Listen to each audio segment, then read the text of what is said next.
بسم اللہ الرحمن الرحیم۔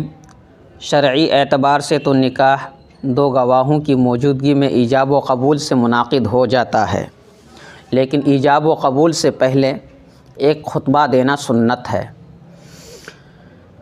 اس خطبہ میں اللہ کی حمد ہوتی ہے، حضور نبی اکرم صلی اللہ علیہ وسلم پر درود بھیجا جاتا ہے، اور عام طور پر قرآن مجید کی 3 آیتیں تلاوت کی جاتی ہیں جن کی رسول اکرم صلی اللہ علیہ وسلم نے تلقین فرمائی۔ سب سے پہلے سورہ نساء کی پہلی آیت تلاوت کی جاتی ہے۔ اعوذ باللہ من الشیطان الرجیم، بسم اللہ الرحمن الرحیم۔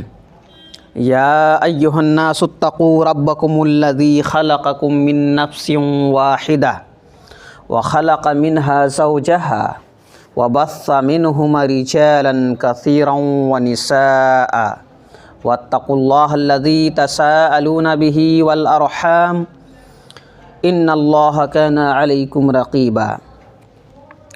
اس آیت کا ترجمہ یہ ہے کہ اے لوگو، اپنے اس پروردگار سے ڈرو اور تقوی اختیار کرو جس نے تمہیں ایک جان سے پیدا کیا، یعنی حضرت آدم علیہ السلام سے، اور اسی جان سے اس کی بیوی کو پیدا کیا، یعنی حضرت حوا علیہ السلام کو۔ ان دونوں یعنی آدم اور حوا کے ذریعے دنیا میں بہت سے مرد و عورت پھیلا دیے، اور اس اللہ سے ڈرو جس کے نام کا واسطہ دے کر تم ایک دوسرے سے اپنے حقوق کا مطالبہ کرتے ہو، اور رشتہ داریوں کے حقوق سے بھی ڈرو، یعنی اس کا خیال رکھو کہ رشتہ داریوں کے حقوق پامال نہ ہونے پائیں۔ اللہ تعالیٰ تمہارے تمام اعمال و افعال پر نگراں ہیں۔ یہ پہلی آیت ہے، اور دوسری آیت سورہ آل عمران کی ہے، وہ یہ ہے یا ایھا الذین آمنوا اتقوا اللہ حق تقاتہ ولا تموتن الا وانتم مسلمون۔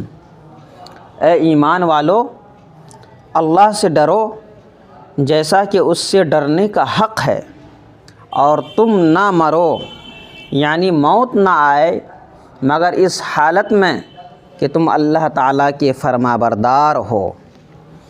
اور تیسری آیت سورہ احزاب کی ہے، وہ یہ ہے یا ایھا الذین آمنوا اتقوا اللہ وقولوا قولا سدیدا یصلح لکم اعمالکم ویغفر لکم ذنوبکم ومن یطع اللہ ورسولہ فقد فاز فوزا عظیما۔ اس کا ترجمہ یہ ہے اے ایمان والو، اللہ سے ڈرو، سیدھی سچی بات کہو۔ اگر اللہ سے ڈرو گے اور سیدھی سچی بات کہنے کی عادت ڈالو گے تو اللہ تعالیٰ تمہارے تمام اعمال کو قبول فرما لیں گے، اور تمہارے گناہوں کو معاف فرما دیں گے۔ جو شخص اللہ اور اس کے رسول صلی اللہ علیہ وسلم کی اطاعت کرے گا تو وہ بڑی کامیابی حاصل کرے گا۔ یہ 3 آیتیں ہیں جو حضور اکرم صلی اللہ علیہ وسلم نے خطبہ نکاح کے موقع پر پڑھنے کی تعلیم دی۔ ان تینوں آیتوں میں جو چیز قدر مشترک نظر آتی ہے اور جس کا حکم تینوں آیتوں میں موجود ہے، وہ ہے تقوی اختیار کرنا۔ سوال یہ پیدا ہوتا ہے کہ عقد نکاح کے موقع پر تقوی اختیار کرنے کا بار بار جو حکم دیا جا رہا ہے، اور تقوی اختیار کرنے کی جو تاکید کی جا رہی ہے، اس کی کیا وجہ ہے؟ اس کی وجہ یہ ہے کہ نکاح کا رشتہ ایک ایسا پاکیزہ رشتہ ہے کہ اس کے حقوق اور اس کی برکات اس وقت تک حاصل نہیں کی جا سکتی جب تک کہ دونوں فریقوں کے دل میں، یعنی میاں اور بیوی کے دل میں اللہ کا خوف نہ ہو۔ اور حقیقت یہ ہے کہ اگر دلوں میں اللہ کا ڈر نہ ہو اور اس بات کا احساس نہ ہو کہ ایک دن ہمیں اللہ جل شانہ کے حضور حاضر ہو کر اپنے ایک ایک قول و عمل کا جواب دینا ہے،